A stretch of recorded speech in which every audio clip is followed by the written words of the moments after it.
you, Mr. Dowd. It's a pleasure to serve under your chairmanship, and I would like to congratulate my county colleague and friend, the Honourable Member for South West Bedfordshire, for securing this debate. And he will know that this is a particular issue for Bedfordshire, because just taking my own constituency, Mr. Dowd, over the course of the last decade, the town of Biggleswade, the village of Stockfold, the newly parished area of Fairfield Park have been dramatically transformed by housing growth. And in many instances, that has created very welcome, happy communities and neighbourhoods for people that have grown and become a natural part of the environment. But we cannot ignore the pace of growth and the impact that that has had on those residents new to the area, and also on the existing residents who have accepted the additional growth in their areas.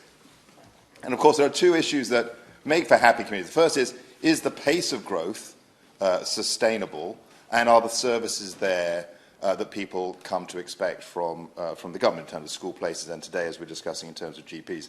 Now, my constituency is growing at a rate of about 5 times the national average. If you were to look at the population, the growth of the country from 2015 to 2020, the population of the country has grown by about 1.9 million people.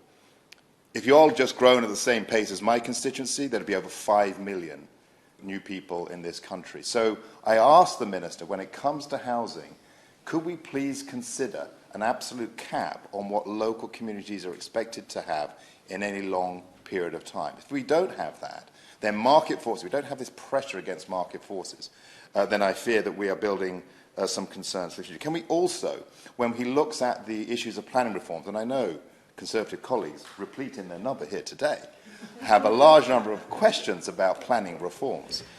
I would just say this to the Minister. The previous Secretary of State focused, I think, very rightly, on the efficiency of the process of planning. How do we get more houses built? And that is important. Can he also focus on how effective the planning is for the communities where those houses are built? I think if we have that slight nuance in the approach on planning, I think that would be helpful. But of course, Mr. Dowd, I come today not to bury the Minister, but to praise him. Because he will know that his colleague, I think it was June of 2021, in response to a debate I called on housing growth in my constituency, killed the 1 million housing target that was in Lord Adonis's, the Labour peers, Lord Adonis's housing target for the Oxcam Arc.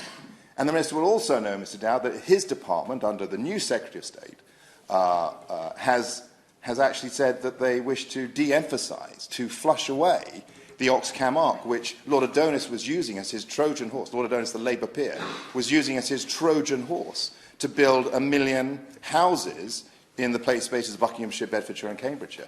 It is welcome that those changes were made. So I want to put on record my thanks to the Minister and ask him to make sure we follow through to ensure that unreasonable targets are not placed on councils within the Oxcam Arc area.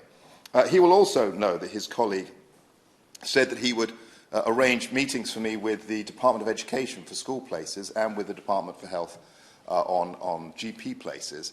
I'm very grateful to the department for allowing that meeting to take place with school places, and we've had a very good meeting with the Department for Education.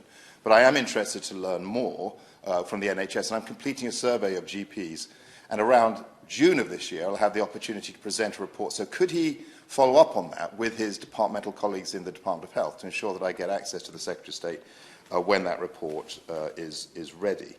I want to just make a couple of points on GPs, if I may. As many colleagues have said, as I've spoken to GPs, I know people are frustrated they can't get access, but they should know their GPs are working very hard. I would make this point. Abuse is never acceptable when people contact their GP surgery, and people should really feel that hold back their... Don't go all Will Smith. Right? Don't go all Will Smith when you call your GP surgery. Make sure you sort of take that extra breath when you talk, because the people you're talking to are under considerable pressure. We need to look at the GP partner model. I know there are many who would like to say the GP partner model is oddity in the new world. No, it's not. Entrepreneurship and the idea of running your own business has its place in primary care. We need to make sure that we open up and broaden the way in which we give access to people to get to primary care. You know, we have to recognise that GP access is a bottleneck in the system. And I have to say to colleagues that the answer, although I fully support infrastructure first, the answer is not always more people. Often it is more efficient processes with the existing people or new avenues for people to access the care. So can I ask the Minister to go back to his colleagues as he considers the issue of GP practice and housing growth to say, please make more progress on giving people the power to understand and to how they can access primary care.